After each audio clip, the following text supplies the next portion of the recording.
And now we are going to our second speakers. I am pleased to invite Mr. Alexander and Mr. Derrick from Elsevier. Both of them will present Scopus Journal Selection Criteria and Process. This session will be moderated by Mr. Slamin from Universitas Jember. Please welcome Mr. Alex, Mr. Derrick, and Mr. Slamin. Okay, thank you. I'm sorry, before that, please write to whom the question is addressed.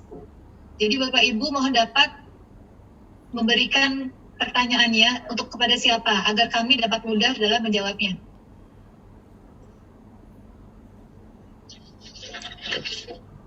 Baik.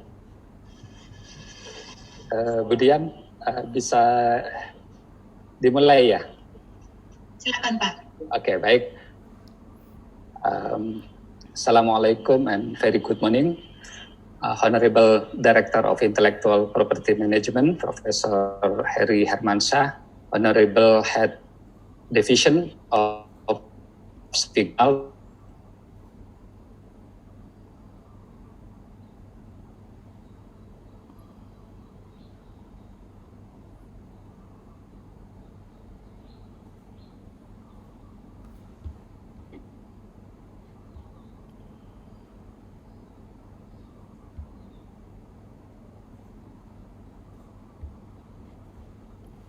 this session, which will be delivered by two speakers, namely Mr. Alexander van Servellen and Mr. Derrick Duncombe. They will give presentation about Scopus Journal Selection Criteria and Process. Before giving presentation, let me introduce both of them briefly. The first one is Alexander. Mr. Alexander van Servellen is the senior consultant for Elsevier Research Intelligence. He is originally from Netherlands, but lives in Singapore. He has some Indonesian heritage. His grandfather is from Central Java and mother born in Jakarta. Together with Derrick Duncombe, he has worked an innovative project to support local journals in Asia. The second speaker is Mr. Derrick Duncombe. He is Marketing Development Manager for Southeast Asia and responsible for the academic and government and corporate related product. He has conducted numerous author and editor workshops within the Asia Pacific region and endeavors to improve the overall quality of journal coming out of APEX.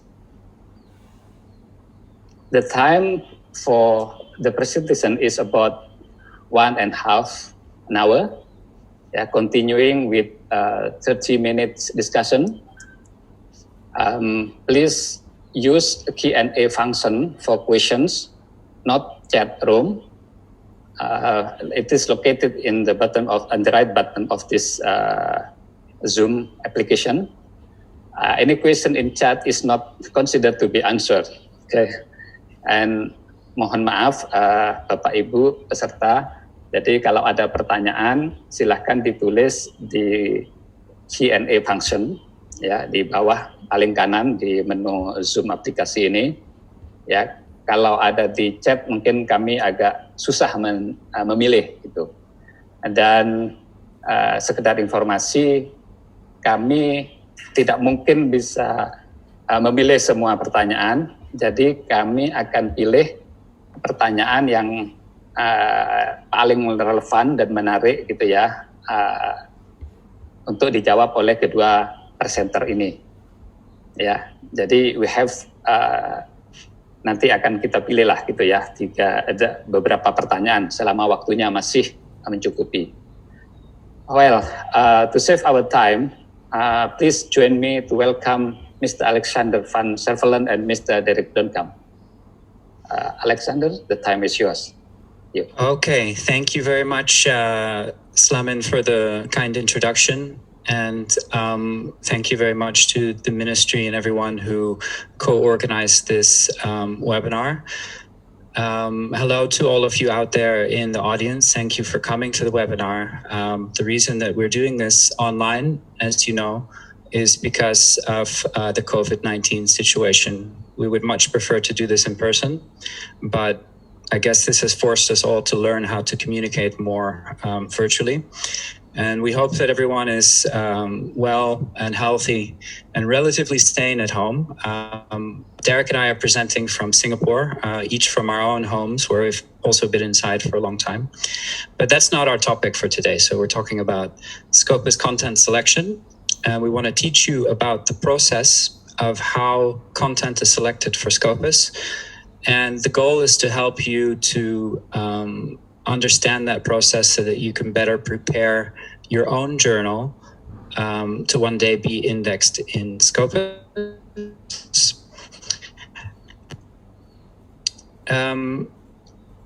So that we'll start with an introduction.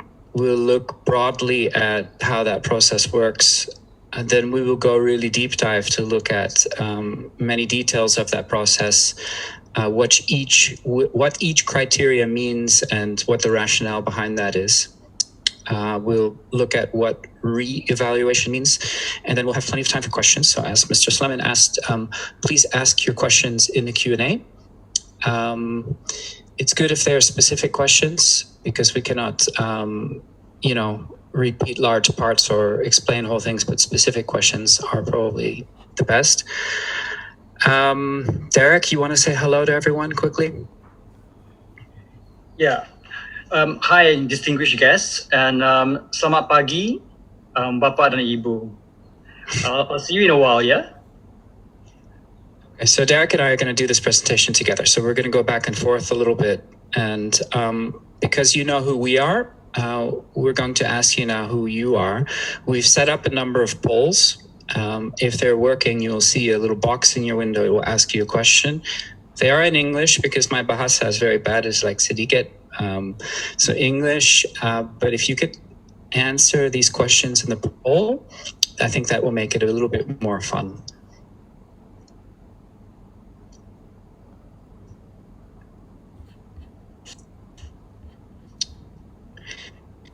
Okay, so I'm going to leave the poll open for about a minute. So far, about 100 people have answered. Okay, almost 200 people have answered.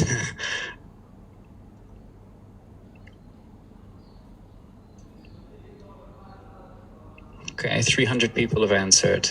You guys are quick. That's impressive.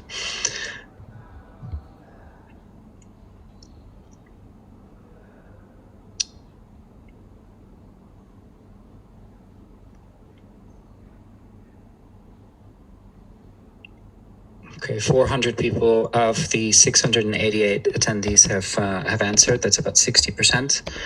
We'll leave it open for another 10 seconds, 8 seconds, 5 seconds.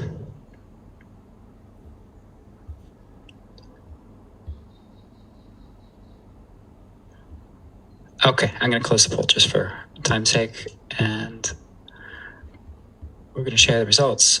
So what we can see is that, no surprise, 47% of you say that you're, the best title to describe you as journal editor. It is an editorial workshop, so that makes perfect sense. But a lot of you are also researchers, policymakers. There's at least 4 people who are not sure what they are. That's fine. But anyway, welcome everyone. So we see that there's a lot of different people here, but what you share in common is that most of you consider yourselves to be journal editors, and 37% of you are editor-in-chief of the journal, and a lot of you are also researchers. Thanks a lot for answering that.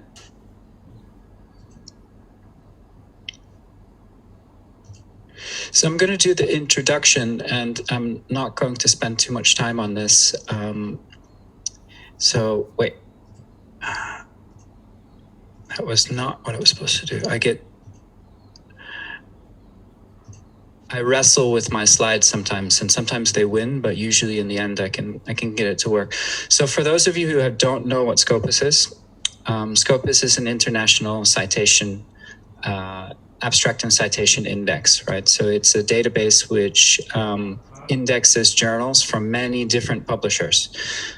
So we index that content from many different publishers, 24,000 journals worldwide. They come from 5,000 different publishers. And when it's in one database, it means that everyone many universities subscribe to Scopus. It means that all the researchers have access to this content. And it includes citation counts, so you can see how often every paper has been cited, which then allows for some analytical features so that you can understand what each author and what each country, what each institution is doing in science. We do our best to be very representative, so we have not just the content of, let's say, the Western world, but also the developing regions, and we've put a lot of effort into expanding the content coverage of Asian countries, including Indonesia. We are also the data source. Scopus data is used for a lot of evaluation contexts, like the QS World University Rankings and Times Higher World University Rankings, as well as Ristek Brin, when a lot of the stuff that they do is also using some Scopus data, such as what you see in Cinta, for example. Only about 11% of the journals in Scopus are Elsevier, and then you see that the other big journals are there, other big publishers are there. 60% of the journals in Scopus are from small publishers, university press, and Scopus is really open to any journal which is high quality, genuine, peer-reviewed science. So that's what it has to be. It does not matter if you are from big publisher or if you are from small publisher from a small university somewhere. It's really about the quality of the journal. We cover journals, conferences, and books. The content comes from 105 different countries, and it is in 40 different languages. So the journal itself does not need to be in English. It can be in Bahasa Indonesia. The abstracts need to be in English, and the references need to be Roman script. We will talk about that more later.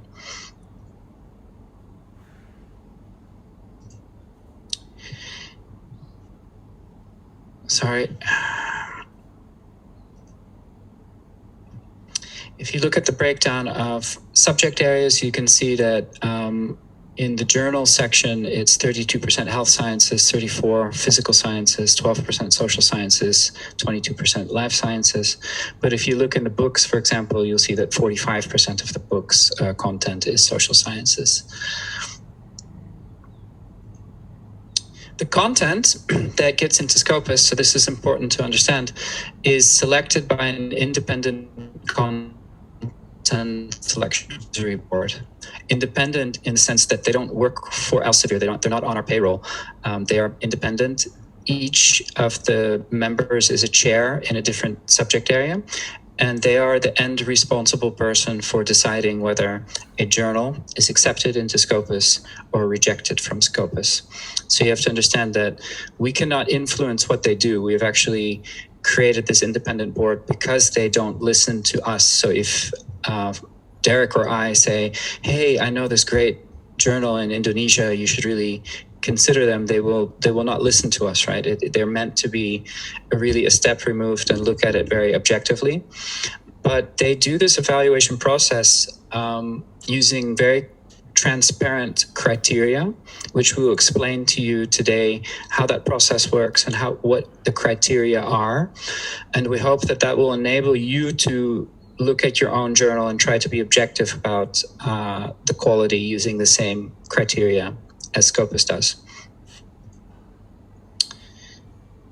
The way that Derrick and I and Elsevier more broadly support local journals through the years is that we've started a number of local Scopus boards in addition to the CSAB to have a group of local people to support the process of improving journals and receiving submissions. So there are local boards in Thailand, which will be expanded to Southeast Asia, and that will include members from Indonesia to represent on that local Scopus board.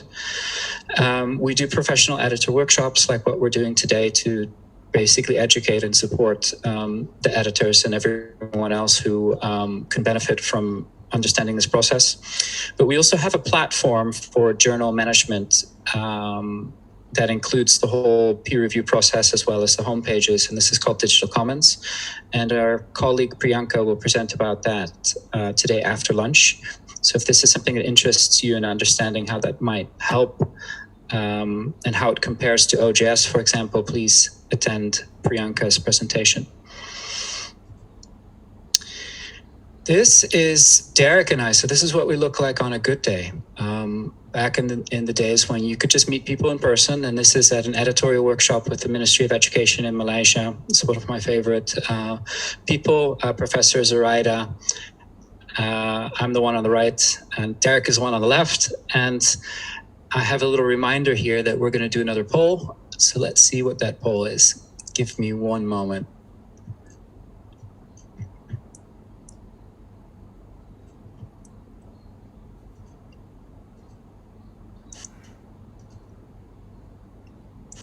So the question is, which country in Southeast Asia do you think produced the most research papers indexed in Scopus in 2019? So I think if you listen to Pak Lukman, you will know the answer. If you were not paying attention, then moo.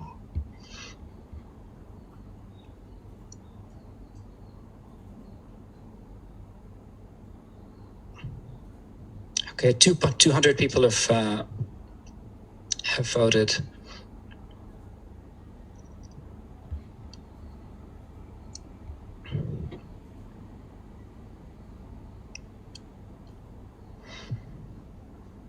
Okay, 50% of the people have voted, so we'll leave it open for another 20 seconds. How are we doing on time, Derrick? We are doing very well.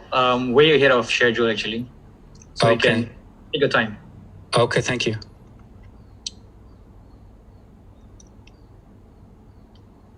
Okay, 60% of you have voted. We'll leave it open for 10 more seconds.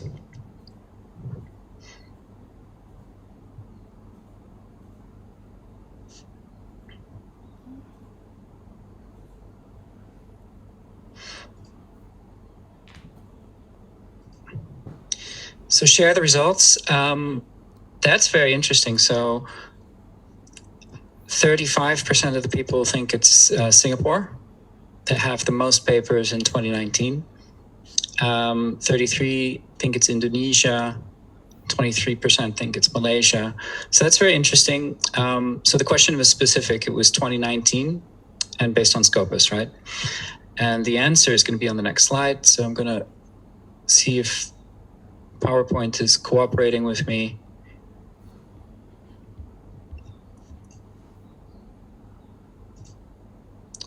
And that's what happens when it doesn't cooperate, but here. So the answer actually in 2019 is Indonesia. But if I would have asked the same question just a few years ago, Indonesia was here and has since surpassed the output of level of Thailand, Singapore, and Malaysia. So Indonesia is shooting up in terms of research output. Like I like to say, it's like a rocket to the moon. It's really aggressive growth and output. What we do see, however, is that 70% of the papers which Indonesia publishes in Scopus are in Q3 journals. And if you look at here at the bottom, it shows that about 20% of the content is published in Q1 or Q2 journals, and 90% is published in the bottom. So that doesn't even add up to 100, but don't worry about that. So I think, as Harry mentioned, Indonesia has increased output a lot, but there should be a shift towards higher quality. So what we would like to see over time is for more of Indonesia's publications to be in higher quartile journals. So maybe more in Q2 and Q1 journals. But that's not our concern today. Today, our concern is to get more Indonesian journals and journal editors to understand how to get the journal indexed in Scopus, because if the journal is not indexed in Scopus, then the content does not count towards these types of statistics.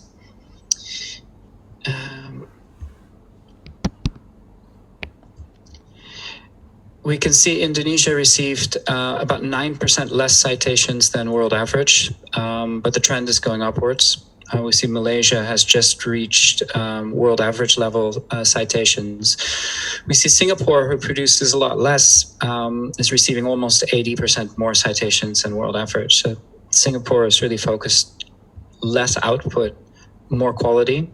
Thailand produces around the similar amount. I think Indonesia, Malaysia, and Thailand are very similar in terms of how much money there is in the research system, and output levels are kind of comparable. So these are three good countries to compare each other. But let's move to the Scopus content selection process, and I think that's yours, Derrick. You just have to tell me when you want me to go to the next slide. Okay. Thank you, everyone. Thanks, Sander. And again, a very warm welcome to everybody. So for our session, what we want to do is that we try to share with you the journal selection process, but we also want it to be interactive. That's why you have the polls in between. However, we're going to leave quite a bit of time for Q&A, and this is where you can ask us as many questions as you want, whatever that you need to clarify. Okay? So the very first slide here shows why is it important to be indexed in an international database like Scopus?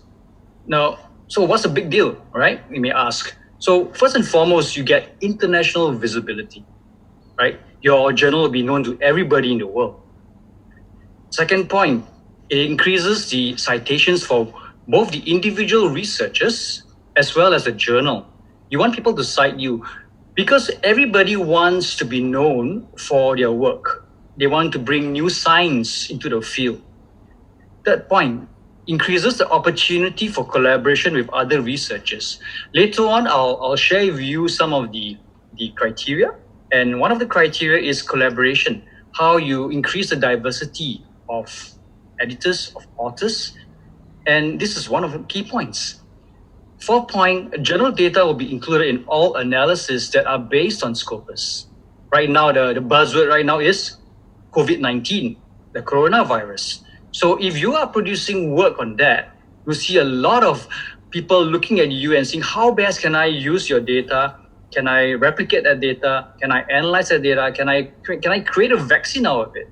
And this data will be shared globally. And obviously, the last point, you get bumped up into Sinta 1 classification. That's the goal, the eventual goal. Am I right? Next slide, please. So what journals are the CSAB looking for to include in Scopus? As Sander mentioned earlier on, the CSAB, just as a recap, is an independent board, okay? And these people are looking at high quality and original content. They look at journals that are well edited and that has a long life, longevity. They look at they want to see whether it's focused upon the roots and subject areas. This key point, okay, I'll be repeating this point over and over again, essentially is the aims and scope of the journal. That's very, very important, yeah? So you must go back to the roots and the subject area. So for example, if yours is focused on environmental science, don't be producing something on physical science or biological science or any other sciences except environmental science. Be very focused, go back to your roots. Do not detract from it. The fourth point, make significant, measurable, and valued contribution to its target audience and field. Now, you may have heard of this term called standing on the shoulders of giants. So you want to build upon science, good science at that, right? So you want to make a very significant contribution as far as possible. Imagine if you had found a cure, a vaccine for COVID-19, you'd be bumped up way up there, right? The fifth point, the wider international relevance, but also valuable locally. Yeah. So as far as possible, the CSAB would like to actually look at journals that are relevant to them on a global scale. But Scopus is wonderful because it also looks at the local content. And that local content, it could be just very significant only to you. For example, if on Komodo dragons is found nowhere else in the world except in Indonesia, right? The last point, it needs to be honest, ethical, and focus on high quality and standards. Now, this is one key point, but it's so very relevant nowadays. With so much preparatory journals going on out there, this is one point which the CSAB insists on having, okay, what we call the publication and ethics statement. All right, so these are the 6 key points that they are looking for in a nutshell. Next slide, please. Derrick, I think we had a reminder to do the third poll. So I'm going to launch this poll here. Yes. I have launched the poll, and the question is, how many stages are there in the Scopus journal selection process?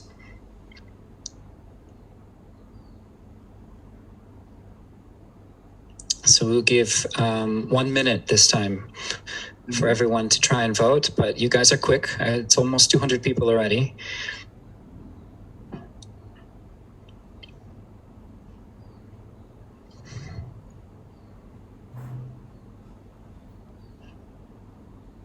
I'm very curious to see the results of this poll. Yeah, I can see the results here. They come in a box. I think so far most people have the wrong answer. Which is good. That means that, we can explain it afterwards. Exactly. All right. I think we're almost done now. So 5 more seconds. I'm going to end the poll. All right. I'm going to end it and publish it. Can you see the results, Derrick? Yes, I can see the results. So the majority of you said there are 4 main stages in the Scopus journal selection process. Then next one will be, 32%. And 19% of you said there are 3 stages. Well, thank you very much for that. Let me just share this with you. Okay, I like to simplify things. Okay, so please bear with me. What I'm going to show you now is basically an overview, a snapshot, if you will. But to simplify things, I just put it as 2 stages. This is stage 1, and later on I'll share with you stage 2. So in stage 1, all your titles, whatever titles that you want to submit to Scopus, all of them, they must meet all these 5 main criteria. Okay, so this is in stage 1. Though I say 5 here, later on I'll explain that there's 2 additional ones, but these are the 5 core main criteria. Okay, and what is it? It has to be peer reviewed. It has to have English abstracts. It needs to be a regular publication. It must have Roman script references, and it must have a publication ethics statement. Now, don't worry, I'll share and elaborate more later on. Okay, in stage 2, now once you pass stage 1, you submitted it, you met all these criteria, then only it gets considered for stage 2.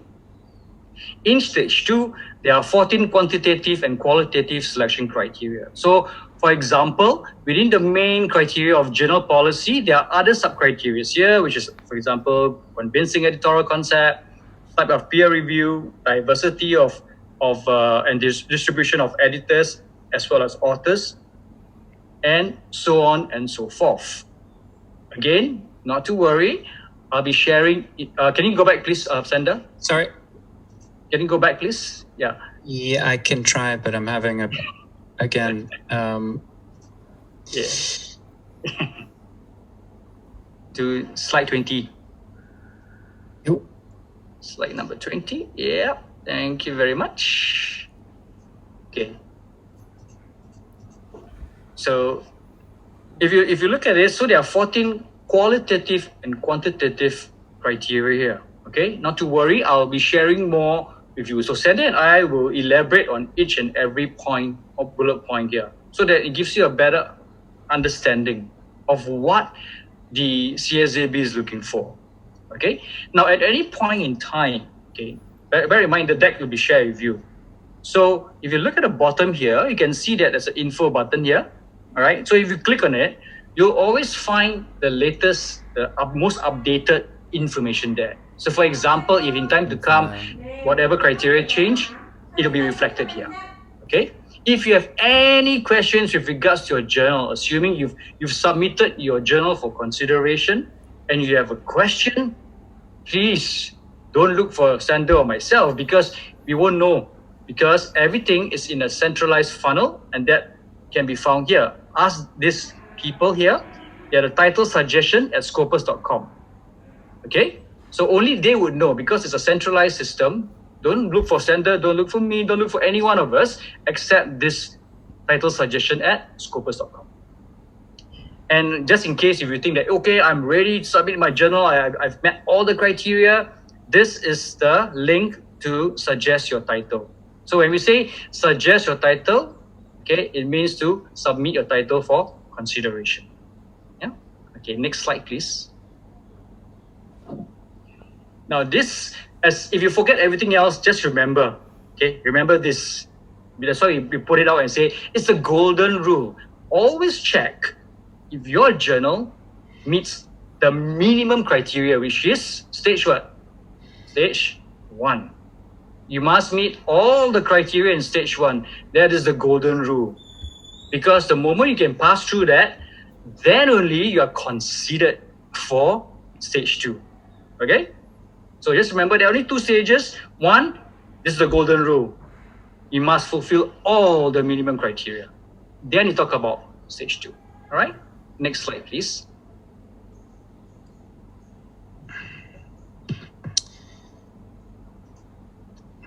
I get the white screen again. So my apologies to everyone, because I use Office 365, and sometimes the version of PowerPoint here gets a little bit confused if you stay too long on one slide and you get a white screen. But we'll work around that and make it work.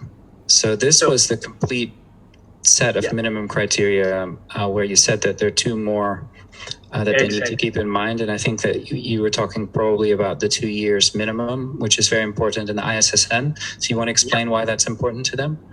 Yeah, that's the thing.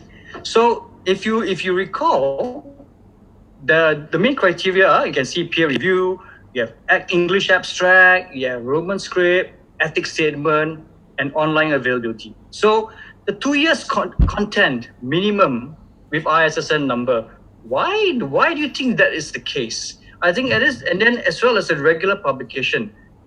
Majority of you, when we did a poll earlier, we found that majority of you are journal editors or editor-in-chief. So when I look at a percentage, it's about 80% of you are journal editors.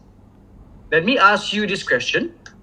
As a journal editor, when you first set up your journal, or when you first took over the journal, is it easy to attract submissions of paper? First question, I need to think and answer that. Is it easy for you? Yes? No? Now, only you know the answer, right? Secondly, after you've attracted, can you maintain that attractiveness of your journal for them to want to submit to you? Second question. Is it easy to maintain? Now, how do you know whether your journal can be sustained in the long run? So based on that itself, that's why we have these 2 years content, minimum content, so that to know that your journal has met that minimum threshold. It's like an unspoken rule. Can you launch your journal and within 1 month say that your journal is successful and that you attract tons of submissions? No, I don't think so, right? So this is one of the criteria there. And it needs to be published regularly. So if you say that you're going to have 4 issues in a year, make sure you have 4 issues in a year. Don't say I'm going to have 4 issues in a year, but in the end, you only publish 2 issues in a year because you couldn't get enough submissions. Okay? Derrick, I'm going to launch the poll that you set up Yes. for this. Yeah. And there we go. Can you see it? Yes, I can see it. So Great. please look at this and then give me your answers.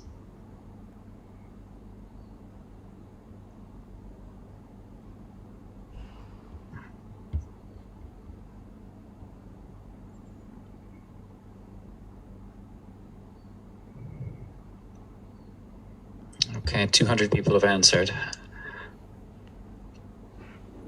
Let's wait a while more. I'll be curious to see this. 300. Okay. Okay, let's give it another 20 seconds and then we'll end the poll and have a look at the results. Yeah.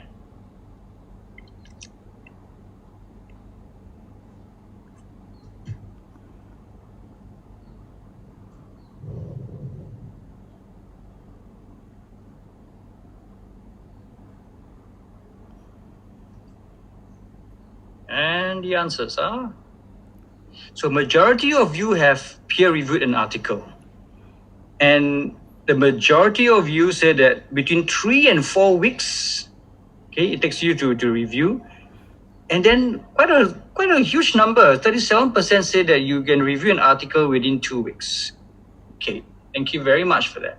So you know for a fact that it takes a while to do a peer review, okay? So imagine the number of articles that you have that's coming in. It needs to be peer reviewed, right? And therefore, it goes back into your regularity. Okay, how regular can you attract? How regular can you publish this particular articles in your journal? Now, we look at the stage 2 part of it. So as you know, we are very transparent. We share with you everything. Okay. We don't hide anything. This is what the CSAB is looking for when we talk about the criteria here. And again, at the bottom, just a reminder, if there's any questions, once you've submitted your journal, please look at the title suggestion at scopus.com in case you need to raise anything. Okay? So you can see journal policy, we've covered that earlier on, the quality of content in terms of academic contribution to the field, the clarity of the abstracts, the quality and conformity with your stated aims and scope. I cannot stress this enough. Again, aims and scope is key to a lot of things. The readability of your articles, the journal standing, the citedness of journal, or the editor standing, the regularity, no delay in publication schedule, as well as online availability. Online availability is key, right? And what do we cover? Later on, we'll elaborate, but content available, is it available online? Yes, no. Is it in English language on your homepage? And the quality of your homepage, okay? All this will be elaborated later. Okay, this is stage 2, and this is the crux of it. All right? Can you move on to the next one, please? So the final decision, whether or not the CSAB say, okay, I accept your journal, and this will be covered in Scopus moving forward, or do they reject your journal? And if they do reject your journal, they will probably give you an embargo and say, okay, it's rejected, reapply again after several months or up to 5 years later, depending on how severe a correction that you need to do. Okay, they will give you a decision letter accompanying the supporting reasons and where relevant advice to improve your journal. And I think Prof. Lokman shared with you earlier on, there are some in terms of the different stages of where you're at after tracking, and as well as the decision letter from the CSAB itself. Next slide, please.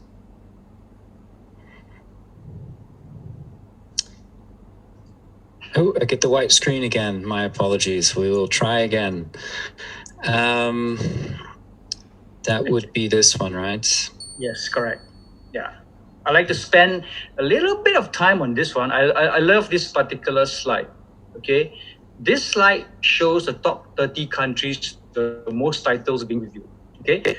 On the left-hand side is the most number of titles. and to the right-hand side, which is the least number of titles submitted. See, these are the top 30.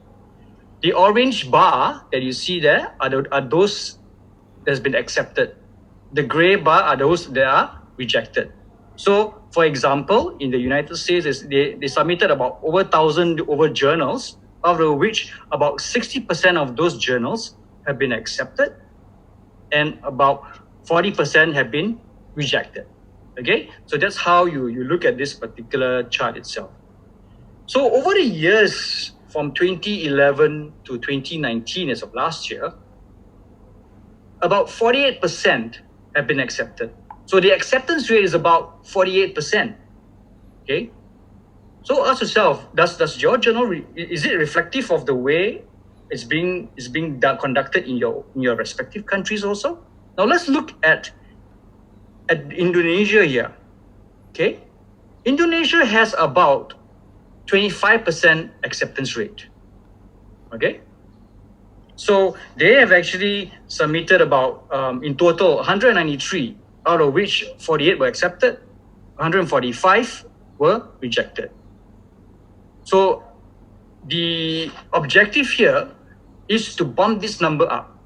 So like Sander mentioned earlier, it is not the quantity that's being submitted.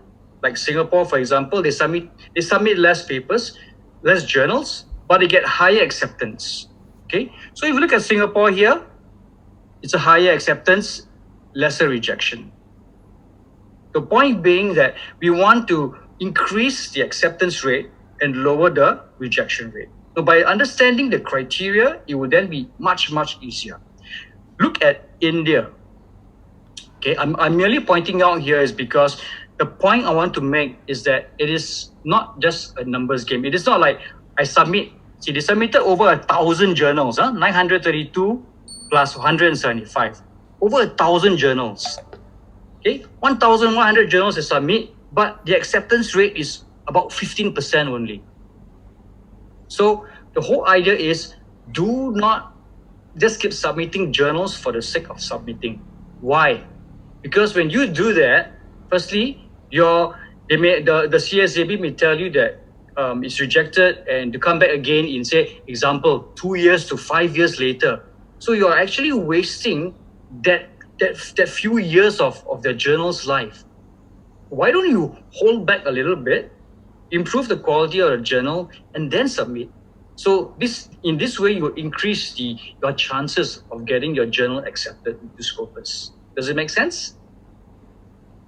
Okay, next slide, please. So what we have done, we've listened to all the editors out there in the world. We've listened to editors in Asia Pacific, and we said, okay, I think this will be something that's really good. It's called www.readyforscopus.com. This is actually a self pre-evaluation tool, okay, whereby you can now put on your thinking cap as a CSAB and do a self-evaluation of your journal. But you need to be very, very serious and sincere when you look at it, okay? And you must be very, very critical. Try and have a critical eye. Look at the journal. If it's good, say it's good. If it's bad, you need to say it's bad. You cannot say I think it's acceptable, because you're only cheating yourself, and we don't want that to happen. We are here to help you, and we want this readyforscopus.com to help you in your pre-evaluation. So we go to the next slide, Sander. So you see here 0% earlier on, and now you can see after input, once you've input all the information, for example here under geographical diversity, and you input whatever and you click yes, you can see on your right hand side here the details. They'll share with you the details, whether you've sort of accomplished it or didn't accomplish it, and they'll tell you your readiness, whether it's whatever percentage it is. In this case here, it's 63%. Okay, as you move along the criteria and you start keying in all, it'll give you a final evaluation there. And because you have to input your email address in the very beginning, they will send you the details of it. Okay, next slide, please. Okay, so I that's think you have one way. marked a poll again. So. Yep.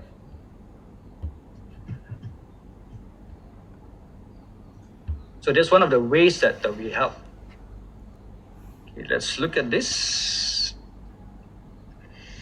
Okay, 200 people have voted. 250 people have voted. And the results are quite clear. There's a preference for one type. Okay. And we'll give it another 20 seconds. Yeah. So that it will have been 1 minute in total.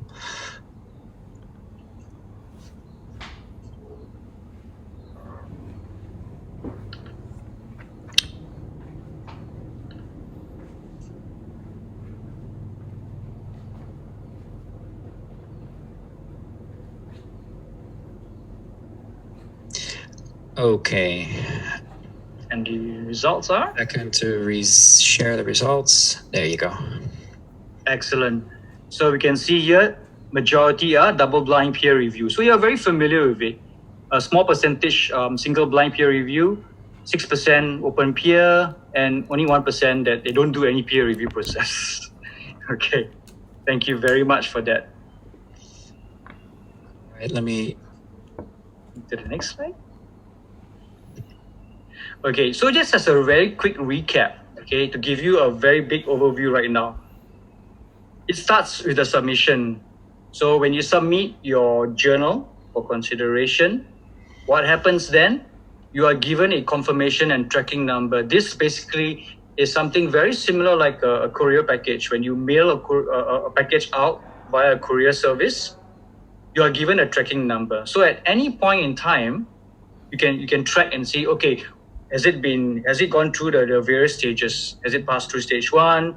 Where has it gone to? Is it being enriched? So on and so forth. Okay. Then they will check against the minimum criteria. Like I said, that is stage 1. Okay. That's very, very important. You need to meet at least stage 1, all the criteria in stage 1. Then you see this grayed out portion here. Essentially, this is the back end. Okay. The back end of it, meaning to say, whatever is submitted, they will then check against regarding the enrichment of whatever information that's required or missing, okay, when you submit. And then they'll input from external reviewers if there's a need to. For example, it's a very specialized field and they're not very familiar. The CSAB has the option of reaching out to external reviewers for their inputs. Once everything has been done, then they'll pass that journal on to the CSAB. So what the CSAB does is then you'll take a look and see all the various things that are there. Okay, look at all the past issues because you are supposed to submit about 10 journals. 10 articles there as examples for them to evaluate, and then they'll decide. After they've made a decision whether yes or no, then they will send you a response. Okay, they'll respond to you, and then they'll tell you whether your journal is either accepted or rejected with an embargo period, anywhere between several months up to 5 years. All right. So this is in a nutshell. That's the process. Okay. Now I'm going to hand over to Sander. Okay. Thank you, Derrick. So thanks a lot for providing that overview of that's how the process works. To reiterate, you have to look carefully. Do you meet the minimum criteria? And if you do, then you see that your journal will be evaluated based on the stage 2 criteria. And what we're going to do now is go through each of those criteria in a bit of detail. And I think me and Derrick are going to kind of go back and forth and share our thoughts on that, and hope that PowerPoint cooperates with me. So this one, on the right-hand side, you can see it's related to journal policy, right? And this one is related to editorial scope and peer review. So the editorial scope and vision for the journal is like the most important thing in a way. What's your journal about? What's the vision? What's the scope? Why is this important? It should be a compelling vision of what your journal is about and what it's not about. Convincing. So here it says, is the editorial scope and vision for the journal convincing? So this can be scored on a spectrum. So you see where the little blue arrows are, from not convincing, poor, fair, good, or excellent. So when people go to the CSAB, go to the homepage of the journal and look at the vision and scope of the journal as it is articulated there, if it is poorly articulated, or it's simply not convincing, or if there isn't really a clear scope where, for example, our journal is a journal of science and we publish everything related to science, this may be too broad. And as I'll talk about a bit later, the rest of the criteria are really strongly evaluated in context of the stated scope and vision of your journal, right? So if you say that your journal is an international journal, then the expectation is that it meets the characteristics of an international journal. So if someone said, if an editor says, well, this journal is International Journal of Marine Biology, the expectation might be that it covers international topics, it has an international editorial board, and so forth. So one must think carefully about what the scope and vision of the journal is and articulate why that is the case. Secondly, the type of peer review should be very clearly indicated. So like you said before, I think most of you said it was either single blind, most of you said double blind, a few of you said open. But the more believable that the explicitly stated and demonstrated that the peer review process is, that tends to be better accepted. Because if there are any doubts about the quality of the peer review process, or if there are doubts that it is even happening at all, your journal will not have a chance, right? So one of the ways is to on the homepage of the journal indicate this is the type of peer review we have. You could indicate how that peer review process works. For example, if it's double blind, how do you do that? How do you hide the identity of the author from the editor and vice versa? It's quite difficult to hide the identity of an author because they might have self-citations. There's a lot of things involved in doing that. You might want to actually explain on the homepage how you do that. Makes it more believable and more transparent. What we also see is that some journals on the actual publication show the process of peer review, like manuscript was submitted on this day, received, went to peer review on that day, and then ultimately was accepted on that day, which gives a certain level of transparency to the process. Do you have anything to add on that, Derrick? No, but just as if you look at the top left-hand corner, the tip itself, exactly what Sander just mentioned, stated very clearly on your homepage. Just a reminder for poll 5, Sander? We already did poll 5. I think I had it in there twice by accident. Oh, okay. All right, so I'm sure you guys can recognize this character. Most of you would probably know this character. So what is questionable peer review? So we just covered, you have single blind, you have double blind, you have open. But majority of you said you do a double blind. But we also noted that some of you do the reviews very fast, within 2 weeks or less. So if you look at it here, the first point, sometimes a single review by one main editor, and it's super fast review, within 2 weeks or less. Or you can even guarantee, we know of some journals that actually guarantee that the articles are being reviewed within 2 weeks or less than 2 weeks. Now, this is actually a flag. I just want to highlight to you. So when we look at such things, you will notice that sometimes journals get very thick, very fast because they're practically accepting every other article that's being submitted. And how they do that is because they do very, very fast reviews. Okay? And especially for new journal with rapidly increasing volume, like I just mentioned. So within 2 weeks, you review it and you say, okay, it must be good. So questions go into the minds of the CSAB member as in like, has this been peer reviewed properly? Is it, if whatever that you said upfront, assuming you say it's double blind, but we actually did only by one person, a single blind review. So it doesn't conform to the aims, the original aims and scope. Okay, so this is something that you need to take note of. And lastly, we know of an author who serves as his own referee. He's basically what we call, I mentioned before, me, myself, and I. He's the author, he's an editor, he's a reviewer, all rolled into one person. Okay, there are people doing that out there. So we are aware. And that is what we call the questionable peer review. Okay, as long as it looks suspicious, if we feel that the journal looks suspicious, how is it that they are getting so many articles in a short space of time? How is it that their journal is getting thicker and thicker? These are red flags already. All right? Next one.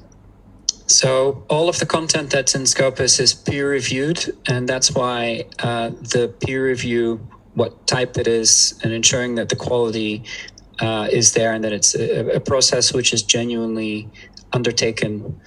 That's really important, not just to do, but to demonstrate so that it's clear to evaluators that this is the case. So as I mentioned, the rest of the criteria really are in context of the aims and scope. So the aims and scope are so important that you're clear what our journal is about, why this is the case, relevance, for example, to an audience or to the contribution to the field. It's very good to be clear on these things because all of the other criteria are really looked at in context of that. So if we look at diversity of the editors, I get many questions about this. So I get many emails or people in workshops like this say, oh, Alex, tell me how many of my editors have to be from other country?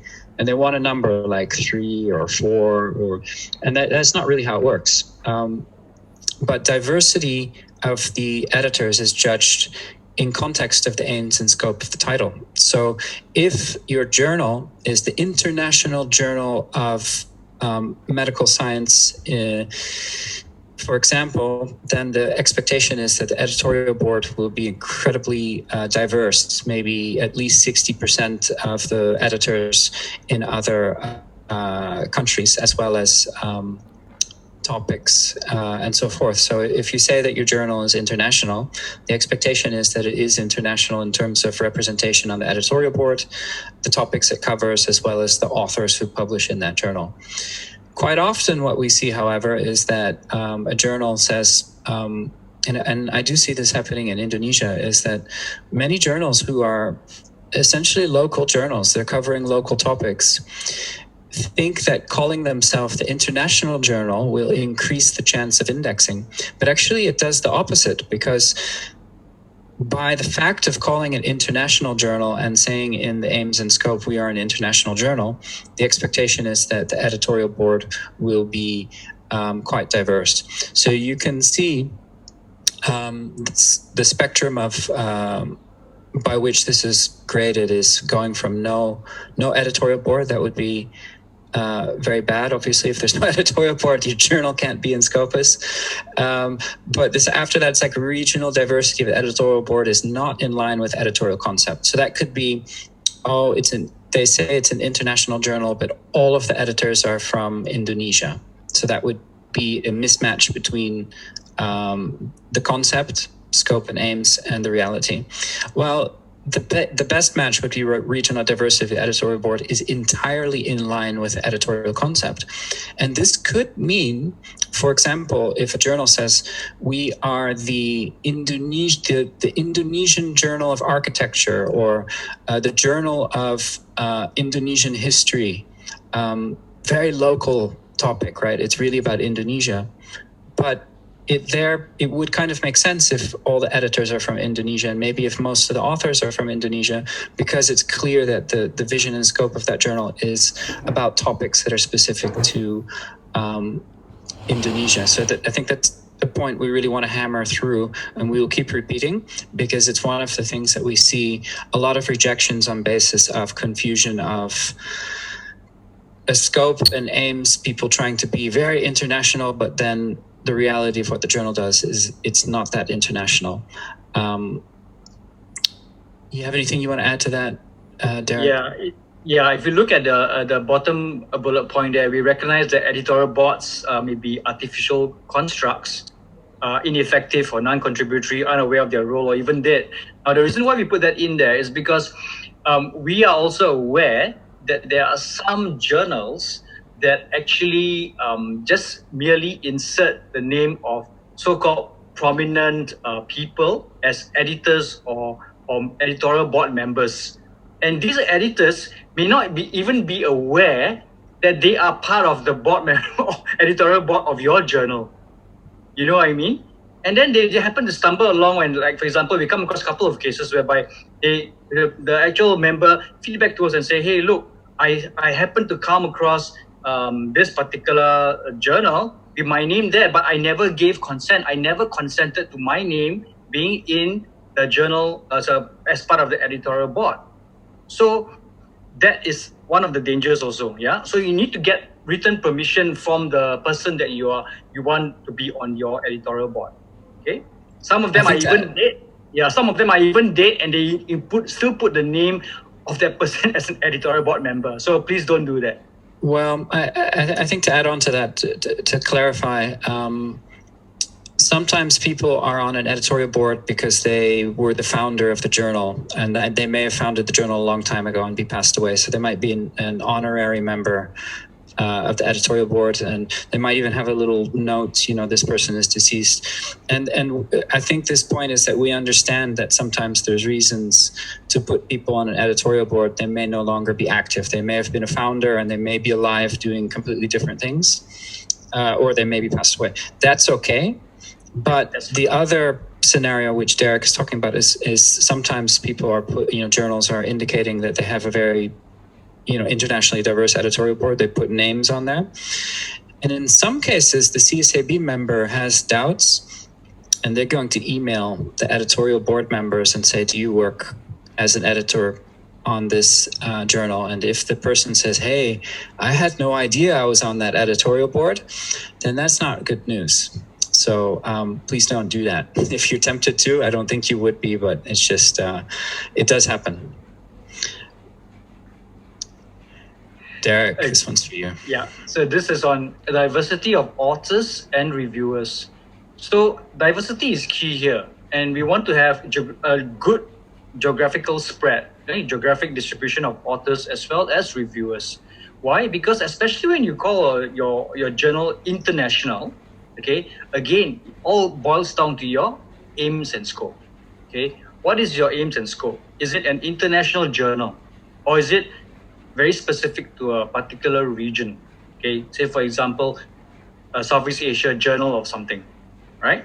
So if you look at the range here, you'll see that the regional diversity of authors, whether is it in line with your editorial concept. If you mention that it's going to be international, but all your authors are only from Indonesia or only from one particular town, no.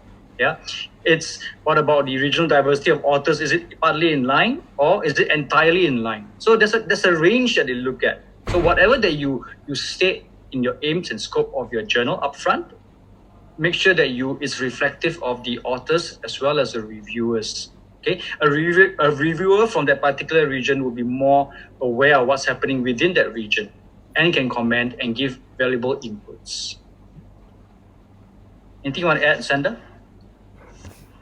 No, I think it's similar to the concept of the editors, that it should be in line with the scope. Yeah.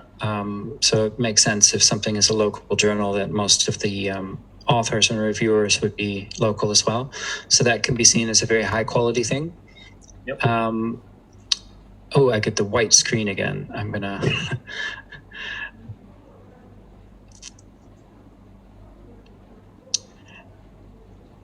Yeah, so abstracts. This is another important point. So your journal can be in Bahasa, that's fine. We accept journals in, how many languages is it? 45 different languages we have. But the abstract needs to be in English because Scopus is a abstract and citation database, right? So the title needs to be in English, the abstract needs to be in English, and you need to have Roman script references. The full text can be in Bahasa, that's fine. The abstract, of course, is particularly important because that's the the bit of text by which people who search in Scopus and they find your article, that's the bit of text that's going to indicate to them what the article's about. It is important that abstracts are proper English, so they need to be grammatically correct. Google Translate cannot. So we see some cases in which people have, put the Bahasa text into Google Translate and some English comes out and they put that there, and it is grammatically not good enough. So you have to really have it written with proper English, the correct spelling and grammar. On top of that, very important to realize that the abstract should be representative of the whole article. So it should include the kind of introduction to the topic, maybe the hypothesis, the methods that were used, and the results. What we often see is that abstracts are only including a description of this article is about the development of this and this and that, but it doesn't describe anything about the method or the results. So it should be really comprehensive and representative of the whole article. And that's really graded on that spectrum that we see there by the arrow. The worst would be no abstracts, so that would not work out for you. Abstract non-English only, that also would not be accepted. Abstracts are in English, but unclear and not enough detail, so that is not yet on the positive side of the spectrum. And then the last two is like abstracts in English, fairly clear, fairly detailed, or very clear and very detailed, which is would be positively graded. And this fits into the quality of the content. So on the right-hand side of the slide, you can see which of the criteria categories this belongs to. Derrick, you have anything to add on that? No, I think that's very clear. All right, I'm going to try to change the slide, and it worked. Yeah, so this is the content of the papers.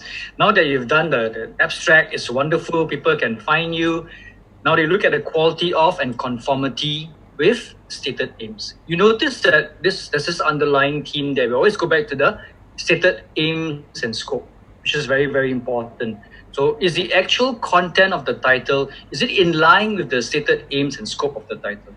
Okay, always ask yourself this question. You as a journal editor, you know the aims and scope of your journal, what you envision that journal to be, right? So only you would know whether is it in line. If yes, you can rate yourself here on the scale of is it extremely poor or is it extremely good? Okay. Next, you look at the readability of articles. As Sander mentioned earlier on, don't use Google Translate. Never ever do that. Try and engage a third party, a proofreader, someone that can help you, okay, have good quality abstracts at least, right?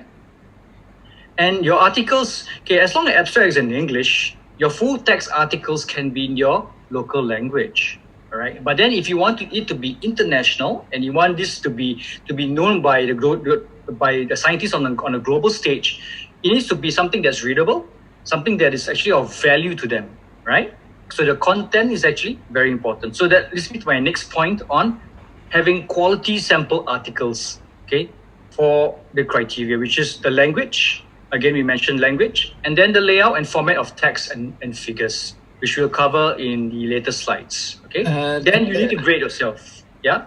Grade Derrick, yourself. I have a question for you. Sorry to interrupt you. I have a question. I hear that when a journal submits to Scopus, they have to choose some of articles to submit for this part. Yeah. How does that work? So when you suggest your titles into Scopus, you have to select, I think now, 10 articles, okay, for them to check. Now, what happens is that in the back end, the board members will actually look through these articles. However, sometimes if let's say they feel that, hey, maybe I want to just go in and look at, I'm so impressed with this journal, I also want to go in and check other articles within the journal. So assuming you only have 10 good articles, but the rest of the articles are actually of subpar quality, then it'll be a very big question mark whether or not the entire journal is of good has good content or not. All right. So try to be consistent in terms of the content of your paper. Make sure it's good throughout. That's why you need to be very stringent in terms of your quality checks, your quality control when you do your review of the articles. That's why I asked you earlier on, how long do you take to review your articles? I mean, as an editor, right? So if it's less than 2 weeks, chances are that it may or may not be that fantastic. Okay. But if it's more than 2 weeks, you again need to have some quality control checks. And that will actually determine. And when you select the articles for submission into Scopus, then they will look at that or those articles plus others. That means they will go in there to take a look. During the next few slides, we'll show on online availability what they go in there to check. Okay, does that answer your question? Yes, thank you, Derrick. That was my question. It wasn't somebody from the audience. I just I think it's something we don't clarify sometimes. Yeah, thanks for the question. So the readability of figures and graphs is incredibly important. Sometimes you have a great article and then you look at the figure and it's blurry. I've gotten to that age, I need to wear glasses to read properly. It's blurry, so, put on the reading glasses, still blurry. This is a problem and it's a shame, especially if it's a good article and then the figures and graphs are either not readable or blurry or incorrectly labeled. These are things which need to be good quality. So we really advise to pay attention to the quality of the figures, because it's a shame if that becomes a problem, because the content, if it's good, of the article, it's definitely possible to get good quality figures. So I think it's something that during the review process, if the figures which the authors have included in their article are not great, then that's feedback that needs to be given to them to improve those figures as part of that process. So just heads up that the figures are part of the quality of the content. They just need to be clearly labeled, high quality and readable, not blurry. I think we've seen some quite funny ones, Derrick, but I won't go into it. Yeah.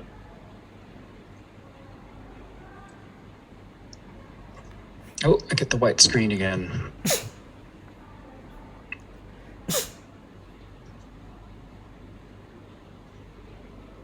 Okay, so this is the academic contribution to the field.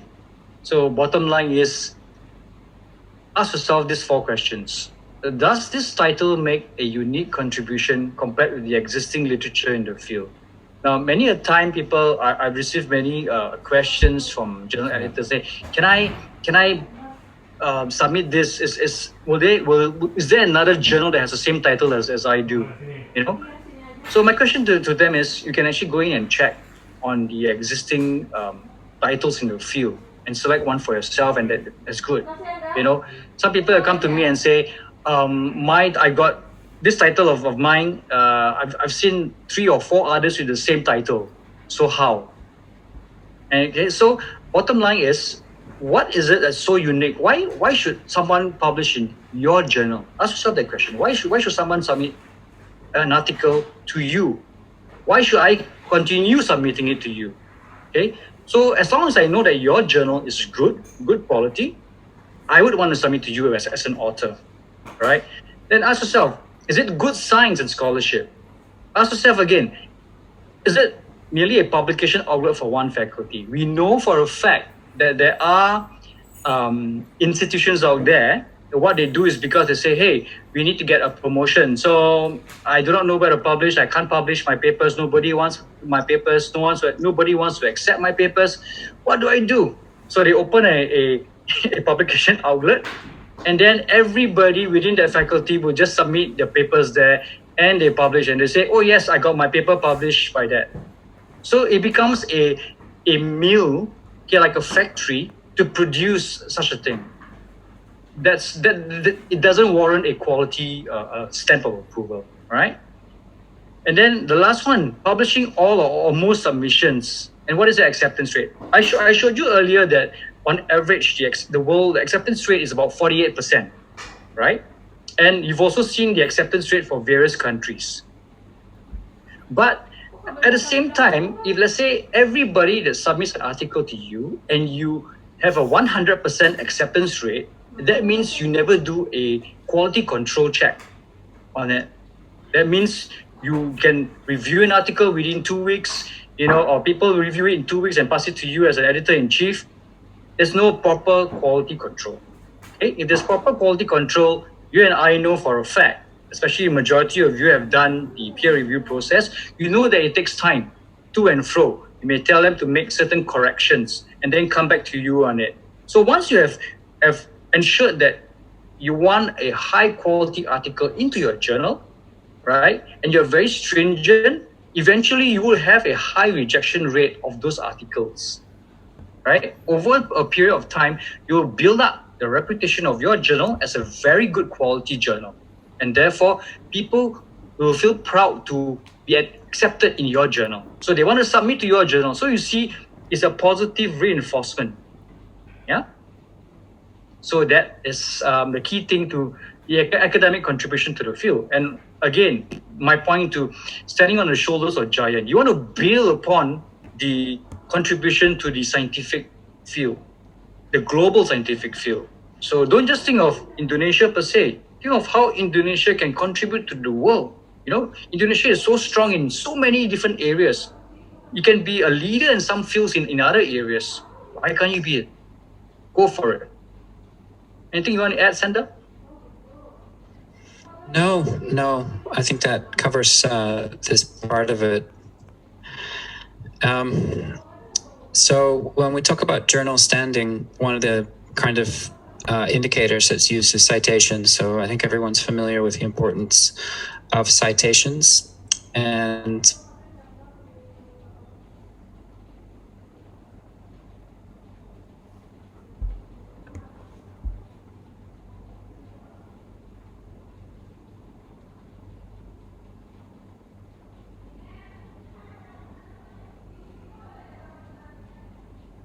Scopus, it's possible that journals which are indexed already in Scopus could have cited your journal. So that means that your journal articles would be present in the references of the papers which are indexed in Scopus.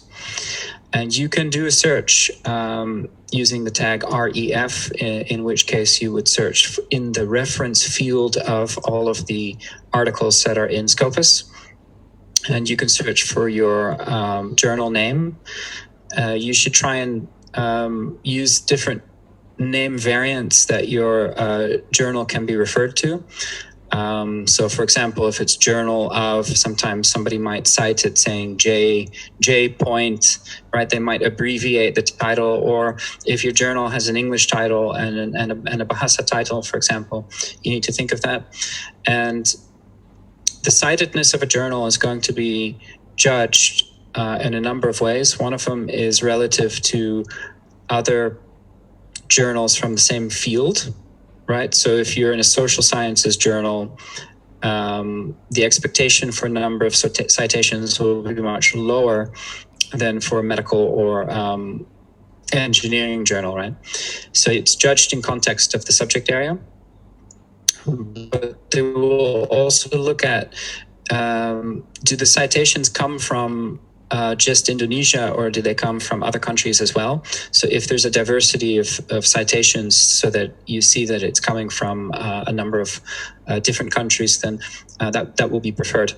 The grading goes from not cited, poorly cited, fairly cited, well cited, to extremely well cited.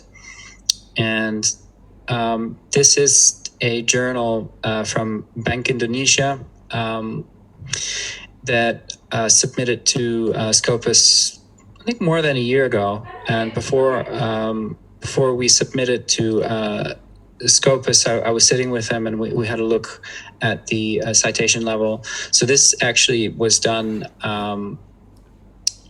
back then. This is not the current citation count, but we found at that point, using both the Indonesian name and the English name, so Bulletin Ekonomi Moneter dan Perbankan, as well as Bulletin of Monetary Economics and Banking, we found 101 papers in Scopus which cite that journal.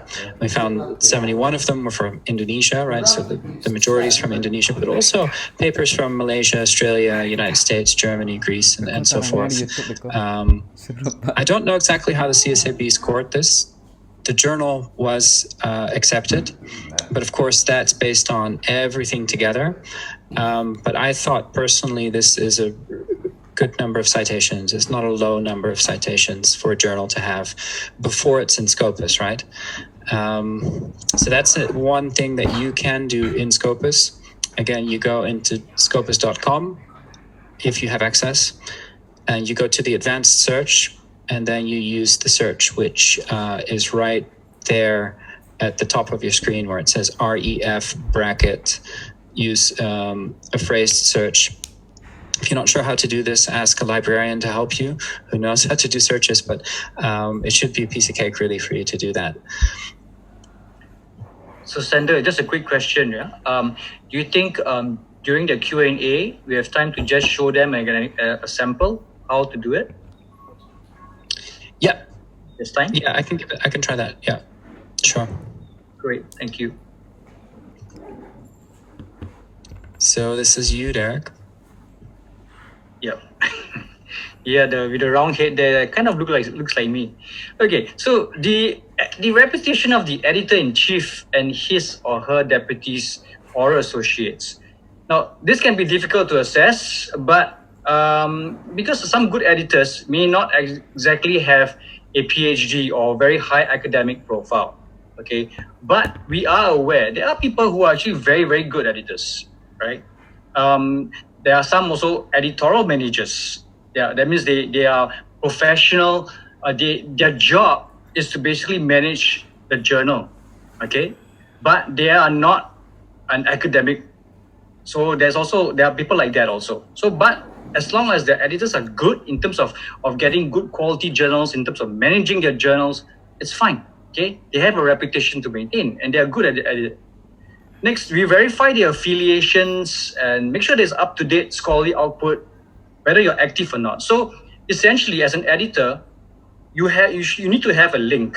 Yeah. Obviously, most editors nowadays, they actually have a profile, either an ORCID profile or Scopus profile, okay, author profile, and everything is updated so that whatever new article that's being published is actually fed through the system and it reflects there in your own profile.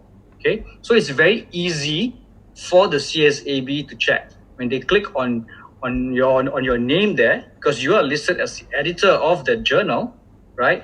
It is reflective, and obviously it needs to be either active or not. So majority of the journals within Indonesia itself are active. I also took a look at the discontinued titles in there also. There are about 4 titles have been discontinued. That means they are not active. They're not active journals, but majority are active journals. Okay. Then obviously they have this grading again from the very poor on your left to your very extremely good standing on your right. Okay. So the standing of the editor is also very, very important. So if you have won many accolades, okay, in your career, list them down. Okay. Let everyone see your profile. When they click on your name, and they see your institution, the number of citations, so on and so forth, all the various accolades, it becomes very good, okay, for you. Okay, and we always give you a tip at the bottom there, you can see on the top, it says that link the editor names on your journal homepage to your Scopus author profile page, okay? That's a good tip for you. Anything else to add, Sander? No, well, I think that there's always questions of like, do the editors need to be researchers that are active in the field or not? And it's good to have at least some editors who do have that, academic standing in the field. But it is understood that sometimes there's a managing editor, someone who's more looking at it from a business and a process perspective, who may himself or herself come from a different field or not have a research background. And that's okay. Not everyone needs to be a researcher from that field. but at least some people need to be researcher from the field, because the journal is looking to further the world's knowledge in that field. So there need to be people advising the direction of the journal who actually have a deep understanding of the field, and that's why they do check the author profiles of the editors to ensure that some of them are academics with a good standing in the field of the journal. Exactly. So basically, you have like a managing editor up there, and then followed by the various editorial board members or people who have academic background in that. Moving on to publishing regularity. So one of the things that Scopus looks at is the schedule which you have set that your journal has. So again, it goes to scope and vision, and also, if the journal says we publish 4 times a year, then it should consistently publish 4 times a year. So they're going to look at is the publication schedule consistent? Are there delays? How often do delays happen? And obviously, if a journal says that it publishes 4 times a year and it manages sometimes, but sometimes not, then that's not regular. So it's better to say, well, we publish twice a year and consistently publish twice a year. And then once you have enough papers that are good quality and you want to go to 4 times a year, that's fine. You can move from 2 to 4 times a year. But at that point, you need to stay at 4 times a year and not go from 4 back to 2 and then back to 4, just depending on how much good quality content is submitted to your journal. So that's to publishing regularity. It's pretty easy to determine if it's regular or not. You just look at your publishing history. It's okay for something to be delayed. It can happen, but don't let it happen too often. One detail that it's not like a hard criteria, but it's maybe something that we notice is sometimes a bit weird. So the international standard is that a volume belongs to a year, right? So if you say it's volume 2 of our journal and it's 2019, then 2020 comes, that means that volume 20 would start, or the next volume, whatever it is. Sometimes what we see is journals have, like they said, this volume 5 starts in July 2019 and it goes to June 2020. So the volume is spanning over the year, and that's a little bit strange and not in line with kind of international standard. So it is a detail. So it's probably not a deal breaker. If the journal is really high quality, then it might not cause a rejection, but it is, I think, preferred if the publication schedule is in line with kind of the international norm of doing it, that there's one volume is 1 year, the next year the next volume starts. And it's an important one, the publishing regularity. It's really shows whether the team managing the journal is able to attract high quality content and whether they're able to manage that. Obviously, the content needs to all be selected in line with the editorial scope and vision. So you cannot say, we went from 2 to 4 issues and we cannot go back to 2. So therefore, I'm going to start accepting papers which are lower quality or from topics which are unrelated to the journal. Sometimes that happens, right? You see journals that have the regularity, but they're achieving the regularity through compromising some of the other criteria, which is the relevance of the content and so forth. So you really have to balance it all out and make it happen. And I think some of the way that we think about it is that it's really the strength of the editorial team and their ability to manage the process. Then the journal eventually will attract high quality content and be able to manage it. So it's about managing this whole process. Mm-hmm. Derrick. All right. So online availability. So you heard me mention earlier on that, hey, this is one of the key and important points. Why? Now, assuming I ask you a question and you don't have an answer to it immediately, what do? You pick up your phone, your smartphone, and most of them will Google it, right? They will check. What is it all about? So same thing. First and foremost, the content available, is it available online? The CSAB will check that. So some are free, some in access, we have access password protected. It doesn't make a difference. I mean, people have asked us this question, must it be free? Or can I have it password protected? Okay, so it doesn't really matter to the CSAB as long as you have this content available online. That's the first thing. Okay. Second thing is, does it have an English language homepage? Okay. How much is that content is in English? So, as mentioned previously, as long as abstract is in English, the full text article can be in your local language. So, when you have this majority of it in English, or maybe half of it is in English, or what some people do actually is that they actually have two buttons, one in English, one in your local language, say all in Bahasa Indonesia. So it's very easy for the CSAB to check. They go to your homepage, they click on the English language, and then they can check accordingly. Okay. So just now also I received one of the, I saw one question that came out in the Q&A. And in the Q&A, they asked something very related to this. How would they know whether or not, if it's in Bahasa Indonesia, how would they check? Will they be able to check? So remember, there's one part on external reviewers, right? So they have an option to reach out to people who are experts in that field, in that area, in that region, to sort of look at that content. Okay, so it's good that if your homepage is in English, it helps a lot. Okay, and then also the quality of the journal homepage. Does it contain key information? What is the key information? Okay, to recap again, is the aims and scope. Okay, and basic things like your ISSN number or your EISSN number. Who are the editors, editorial board members with affiliations? Okay, do they belong to any scientific society or community? Is it subscription based? And then make sure you have your publication ethics statement in there. We'll cover that in a slide later on, as well as any agreements, any copyright agreements. Okay, some of them are very professionally designed, and some of them are very intuitive. So when you look at a homepage, it's so easy to maneuver around the online homepage. So when you go online, you check, you can see very clearly where things are, where your past issues are. They check how many years back in terms of past issue is it archived in there, so on and so forth. So based on this, you can be graded from either no homepage or extremely good homepage. All right. So your online presence is very important, but not just proper online presence and availability, but make sure it's of quality content. Make sure it's quality homepage as well. Okay.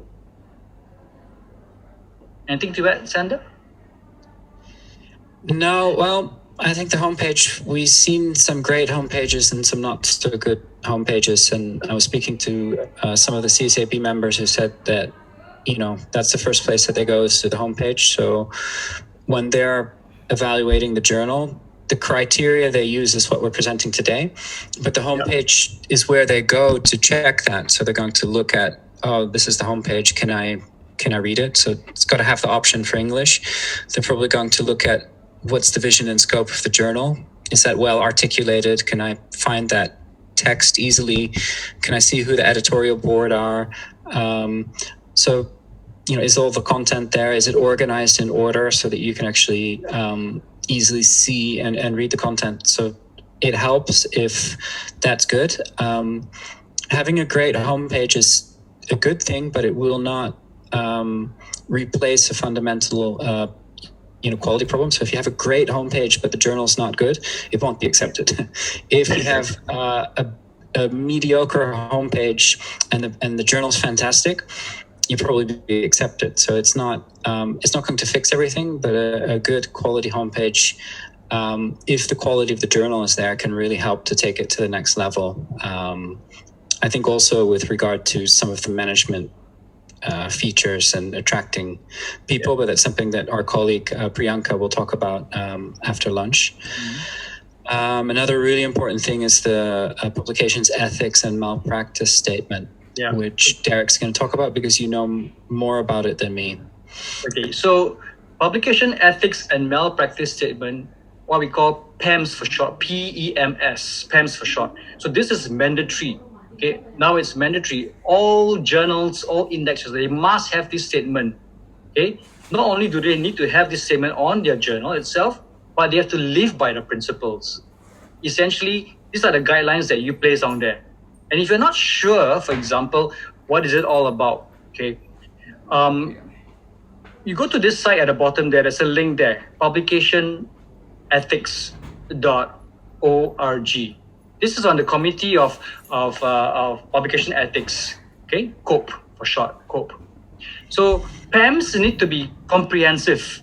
Okay, it needs to describe the scope of responsibilities, the rights of editors, the authors, the reviewers, as well as any other information or any consequences if in the event a misconduct takes place. A misconduct, like for example, plagiarism, okay, which is very, very serious. Okay, all this kind of misconduct, what will you do? How will you go about reprimanding these authors or reviewers? What is the process? Okay, if you mention up front that it's going to be single blind, or is it going to be double blind, or is it going to be open access, peer review? So state up front and then state the consequences of it. Okay, state what is it about, state the consequences. So we recommend that you base your PEMS on COPE standards. Why? Because this is an internationally accepted standard. Okay, COPE is very dynamic, so they're constantly updating their site, and they give you the most current information there. So I would recommend very strongly that all of you go into publicationethics.org, COPE for short. Okay. And Derrick, this should be on the homepage. Where should they put this? This must be on the homepage itself. Okay, it needs to be clearly indicated somewhere, so that when people can go there and click on it, the CSAB will go there and click on it to see whether the PEMS statement is there, and if it is there, what is being stated. But one caveat, this thing has been recurring many times over. Okay, though we say that this statement needs to be there, don't just go in there and copy and paste somebody else's statement as your own. No, it needs to be specific to your journal and your journal only. Use it as a guide.